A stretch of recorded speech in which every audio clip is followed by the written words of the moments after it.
আসসালামু আলাইকুম এভরিওয়ান। কেমন আছেন আপনারা সবাই? আশা করি আল্লাহর রহমতে আপনারা সবাই খুব ভালো আছেন এবং সুস্থ আছেন। আমরাও ভালো আছি আলহামদুলিল্লাহ। নতুন দিনে নতুন আরো একটি ব্লগ ভিডিও দেখার জন্য আপনাদের সবাইকে আমন্ত্রণ জানাচ্ছি। আশা করি আমার আজকের ভিডিওটিও আপনাদের খুব ভালো লাগবে। একটা সংসারে সুখ শান্তি বজায় রাখার জন্য যেমন প্রয়োজন হয় পজিটিভ মন মানসিকতা, পরিশ্রম এবং ধৈর্য, ঠিক তেমনি প্রয়োজন হয় চাহিদা পূরণের জন্য টাকা পয়সার।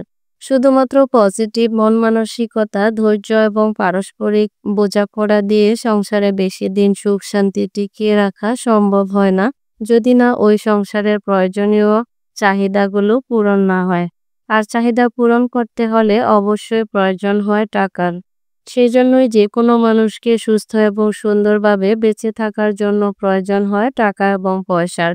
বড় চাকরি, বড় বড় ব্যবসা থেকে শুরু করে দিনমজুর পর্যন্ত প্রত্যেকটা মানুষই তার নিজ নিজ পেশা থেকে টাকা পয়সা উপার্জন করে এবং পেশা অনুযায়ী কিন্তু প্রত্যেকের হাতেই টাকা থাকে এবং প্রত্যেকেই টাকা উপার্জন করে। কিন্তু কথা হচ্ছে এই উপার্জিত টাকা থেকে নিত্য প্রয়োজনীয়গুলো চাহিদা পূরণ করার পর মাস শেষে কার হাতে কত টাকা জমা থাকে। অনেক ফ্যামিলি আছে যেসব পরিবারের স্বামী মানে পুরুষদের ইনকাম অনেক টাকা, কিন্তু তারপরেও শুধুমাত্র ওই পরিবারে খরচের ম্যানেজটা করতে না পারার কারণে মাস শেষে কিন্তু হাতে একটা টাকাও জমা থাকে না। আবার আমি এমন অনেক পরিবারে দেখেছি যেসব পরিবারের স্বামীদের ইনকাম অনেক কম, মানে কম বেতনে চাকরি করলেও কিন্তু বুদ্ধি করে সংসারের খরচের পরিমাণ কমিয়ে করার কারণে অল্প আয় থেকেও প্রতি মাস শেষে তাদের হাতে মোটামুটি ভালোই টাকা জমানো থাকে। আর স্বামীর অল্প আয় থেকে একজন স্ত্রী চাইলে সংসারের খরচগুলো কমিয়ে করে সেখান থেকে সহজেই টাকা জমা করতে পারে। একজন স্ত্রী যেমন একটা সংসার গড়ার কারিগর, আবার একজন স্ত্রী হচ্ছে একটা সংসার ভাঙারও কারিগর। মানে একজন স্ত্রী চাইলে স্বামীর অল্প আয় থেকেও সুন্দরভাবে সংসারের খরচগুলো চালিয়ে টাকা জমা করতে পারে। আবার স্ত্রীরাই কিন্তু স্বামীর অনেক ইনকাম থেকেও অযাচিত এবং অপ্রয়োজনীয় খরচ করার কারণে টাকা জমানো তো দূরের কথা, স্বামীকে ঋণগ্রস্তও করে ফেলতে পারে। টাকা জমানোর ইচ্ছা থাকলে একজন নারী বা একজন স্ত্রী বা একজন গৃহিণী স্বামীর অল্প আয় থেকেই কিন্তু বিভিন্ন কৌশলে বুদ্ধি করে সংসারের খরচগুলো কমিয়ে এনে টাকা জমা করতে পারে। আর টাকা জমানোর ইচ্ছা না থাকলে আয় যতই বেশি হোক না কেন সেখান থেকে টাকা জমা করা কখনোই সম্ভব হয় না। স্বামীর অল্প আয় থেকে টাকা জমাতে চাইলে একজন স্ত্রীকে হতে হয় অনেক বুদ্ধিমতী এবং অনেক গুণবতী। বুদ্ধি বা গুণ অনেকের আগে থেকে থাকে না, পরিস্থিতির কারণে কিন্তু একজন স্ত্রী বুদ্ধিমতী এবং গুণবতী হতে থাকে। আর স্বামীর অল্প আয় থেকে তাদের বুদ্ধি এবং গুণগুলোকে কাজিয়ে সেখান থেকে সংসারের খরচটা কমিয়ে এনে আস্তে আস্তে টাকা সঞ্চয় করতে থাকে। অল্প আয়ের সংসারে চাইলেই কিন্তু প্রতি মাসে সংসারের প্রতিদিনের নিত্য প্রয়োজনীয় খরচগুলো মিটিয়ে সেখান থেকে আবার সংসারের প্রয়োজনীয় ফার্নিচার, সংসারের প্রয়োজনীয় ফ্রিজ বা ইলেকট্রনিক কোনো পণ্য বা গৃহিণীদের শখের গহনা এসব কিন্তু ইচ্ছে করলেও একসাথে কেনা সম্ভব হয় না। সেজন্যই সংসারের খাওয়া পরা বাদে অন্যান্য ছোট ছোট শখগুলো পূরণ করার জন্যই স্ত্রীরা স্বামীদের কম ইনকাম থেকেই প্রতিদিনের ছোট ছোট কিছু খরচ কমিয়ে টাকা জমা করতে পারে। তো আপনাদের মনে যদি প্রশ্ন হয় যে কিভাবে খরচটা কমাবো, তো সেরকমই অল্প আয় থেকে সংসারের খরচ কমিয়ে টাকা জমানোর কিছু আইডিয়াই আজকের ভিডিওতে আমি আপনাদের সাথে শেয়ার করব। তার আগে বলে দিচ্ছি, আমার যেসব প্রিয় আপুরা আমার আগের ভিডিওগুলো দেখেছেন, লাইক করেছেন এবং অনেক সুন্দর সুন্দর কমেন্ট করেছেন এবং আমার চ্যানেলটিকে সাবস্ক্রাইব করে রেখেছেন, সেজন্য আপনাদের সবাইকে অসংখ্য অসংখ্য ধন্যবাদ জানাচ্ছি। আর এই মুহূর্তে যারা আমার ভিডিওটি দেখছেন কিন্তু একটি লাইক দিতে ভুলে গিয়েছেন, আপনাদের কাছে অনুরোধ রইল ভিডিওতে একটি লাইক দিবেন এবং আমার চ্যানেলটিকে সাবস্ক্রাইব করে আমার পাশেই থেকে যাবেন। দেখুন, একটা সংসারে অল্প আয় থেকে সংসারের খরচগুলো মিটিয়ে অল্প করেও হলেও টাকা জমাতে চাইলে প্রথম কাজটাই হচ্ছে ওই সংসারে যত টাকা আয় আছে সে আয়ের উপর নির্ভর করে খরচের একটা তালিকা মাসের শুরুতেই তৈরি করে রাখা। আর এভাবে মাসের শুরুতে যদি আয়ের উপর নির্ভর করে খরচের একটা তালিকা তৈরি করা যায়, তাহলে দেখা যায় যে সেখান থেকে প্রতি মাসেই সংসারের খরচ থেকে কিছু টাকা জমানো সম্ভব হয়। আর তালিকা তৈরি করার কারণে দেখা যায় যে তালিকার বাহিরে বাড়তি কোনো টাকা খরচ হয় না। যার কারণে সেখান থেকে কিন্তু খুব সহজেই প্রতি মাসে সংসারের খরচটা কমিয়ে আনা সম্ভব হয়। যেমন কারো মাসিক আয় যদি 20,000 টাকা হয়, মাসের শুরুতেই সেখান থেকে বাসা ভাড়া, গ্যাস বিল, কারেন্ট বিল, পানির বিল এবং অন্যান্য যে বিলগুলো থাকে সব রকমের বিলগুলো বাদ দেওয়ার পর অবশিষ্ট যত টাকা থাকে তা থেকে যদি সংসারের খরচ করার আগে 500 কিংবা 1,000 টাকা আলাদা করে সরিয়ে রেখে বাকি টাকাগুলোর উপরেই সংসারের নিত্য প্রয়োজনীয় জিনিসগুলোর খরচের একটা তালিকা তৈরি করে নেওয়া যায়, তাহলে কিন্তু সেখান থেকে সংসারের খরচ কমিয়ে টাকা জমানো একেবারেই সহজ হয়ে যায়। আর আমি কিন্তু আমার বিবাহিত জীবনে সংসারের শুরু থেকে এই টিপসটা ফলো করেছিলাম, এখনো করছি। আর এই টিপসটা ফলো করলে মানে মাসের শুরুতেই যদি আয়ের উপরে নির্ভর করে খরচের একটা তালিকা তৈরি করে সংসারের নিত্য প্রয়োজনীয় বাজারগুলো করা হয়, তাহলে কিন্তু খুব সহজেই প্রতি মাসে 500 টাকা থেকে 1,000 টাকা সংসারের খরচ কমিয়ে খুব সহজেই কিন্তু টাকা জমা করা সম্ভব হয়। আর এই কাজগুলো কিন্তু একজন স্ত্রী বেশিরভাগ করে থাকে। কারণ স্বামীরা কিন্তু সংসারের খরচের বিষয়ে খুব একটা জানে না। তারা হচ্ছে বাহিরে ইনকাম করে থাকে। আর সংসারে নিত্য প্রয়োজনীয় খরচের তালিকাগুলো কিন্তু একজন স্ত্রীকে করতে হয়। সেজন্য টাকা জমানোর ক্ষেত্রে স্বামীদের তুলনায় স্ত্রীদের একটু বেশি গুরুত্ব দেওয়া উচিত। কারণ টাকা পয়সা জমানোর ক্ষেত্রে কিন্তু স্ত্রীদের অবদানই বেশি থাকে।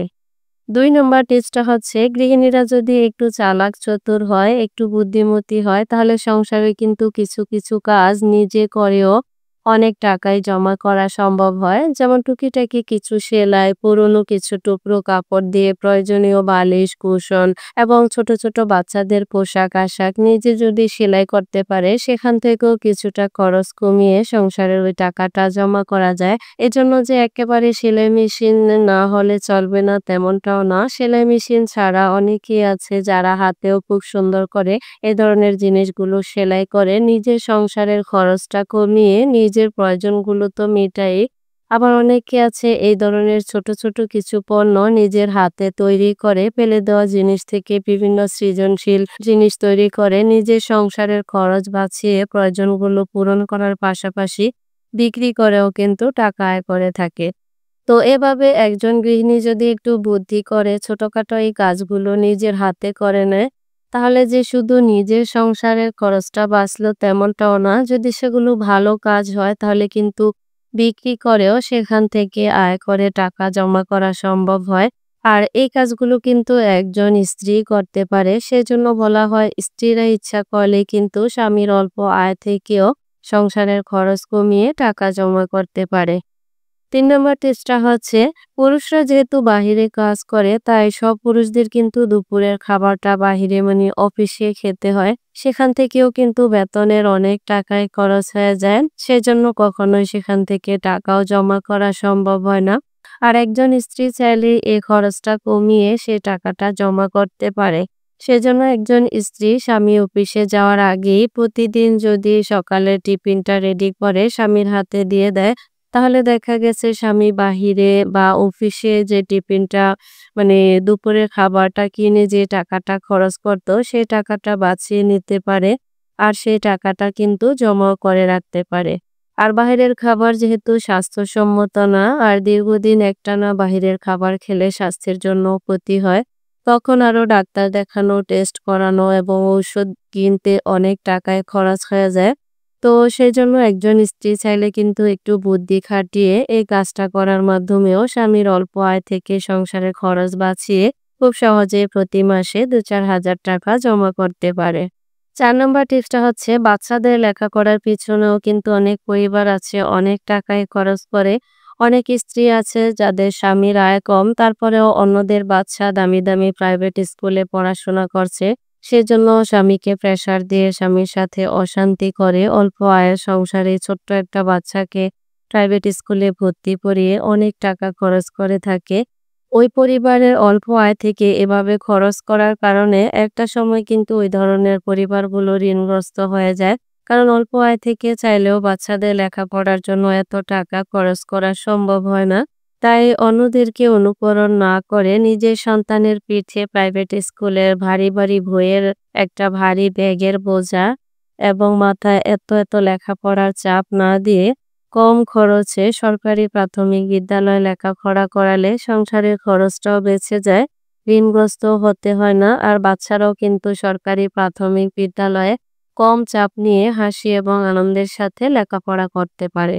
আর কমপক্ষে একটা বাচ্চার জন্য ক্লাস 5 পর্যন্ত বাহিরের কোনো টিচার না দিয়ে না পড়ানোই ভালো। বাবা অথবা মা একটু সময় নিয়ে নিজের বাচ্চাকে ক্লাস 5 পর্যন্ত নিজে পড়ালে দেখা গেছে বাচ্চারা কিন্তু ভয়হীনভাবে আনন্দের সাথে লেখাপড়াটা শিখতে পারে এবং সংসারের খরচটাও বেঁচে যায়। আর ওই টাকাটাও কিন্তু জমা করা সম্ভব হয়। এই কথাগুলো আমি শুধু অল্প আয়ের সংসারের বাচ্চাদের জন্যই বলছি না।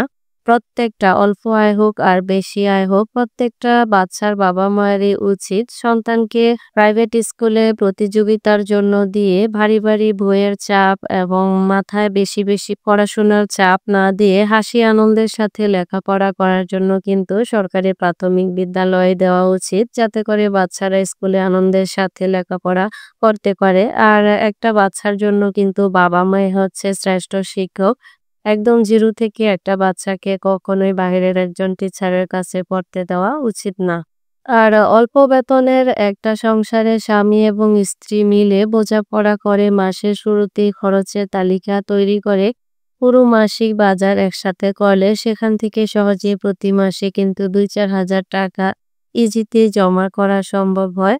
আর যত টাকা বেতন বা আয় আছে তার থেকে কিন্তু ২-১ হাজার টাকা কম হিসাবে ধরে মানে সামর্থ্য সীমার নিচে যদি বসবাস করা যায় তাহলে কিন্তু অল্প আয় থেকেই খুব সহজে টাকা জমানো সম্ভব হয়।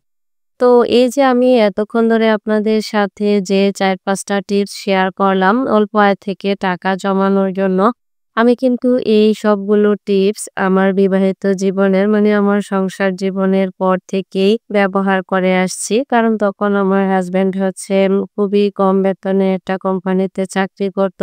তো তখন থেকে আমি এই টিপসগুলো ব্যবহার করেছি। আমি খুবই উপকৃত হয়েছি আলহামদুলিল্লাহ। আর আপনারাও যদি এই টিপসগুলো ফলো করে সংসারের খরচটা কমাতে চান বা কমিয়ে নিতে পারেন তাহলে কিন্তু আপনারাও উপকৃত হবেন ইনশাআল্লাহ। তো এখন কিন্তু আলহামদুলিল্লাহ আমার হাসব্যান্ড ব্যবসা করছে, আমিও চাকরি করছি। মানে আমাদের দুজনেরই এখন আয় আছে। তাই বলে কি এখন আর আমরা হিসাব করে খরচ করছি না? অবশ্যই এখনো আমরা হিসাব করেই খরচ করছি। টাকা থাকলে যে তা অপ্রয়োজনে এবং অযাচিতভাবে খরচ করে বা অযাচিত আনন্দ উল্লাস করে নষ্ট করার কোনো মানেই হয় না। সো আয় যতই বেশি হোক বা আয় যতই কম হোক, বুদ্ধি করে কিন্তু খরচ কমালে লক্ষ টাকা জমানো সম্ভব হয়ে যায়। তো এতক্ষণ ধরে আপনাদের সাথে কথা বলার সাথে, সাথে কিন্তু আমি আমার সংসারের সমস্ত রকমের গোছগাছের কাজ, বাচ্চাদেরকে নাস্তা খাওয়ানো থেকে শুরু করে রান্নাবান্না সবগুলো কাজে এক, এক করে শেষ করে নিয়েছি। তো আজকের ভিডিওটি আর বাড়াবো না। আপনাদের সকলের সুস্বাস্থ্য এবং সুন্দর জীবন কামনা করে পরবর্তী ভিডিও দেখার আমন্ত্রণ জানিয়ে আজকের ভিডিওটি এখানেই শেষ করছি। আল্লাহ হাফেজ। আসসালামু আলাইকুম।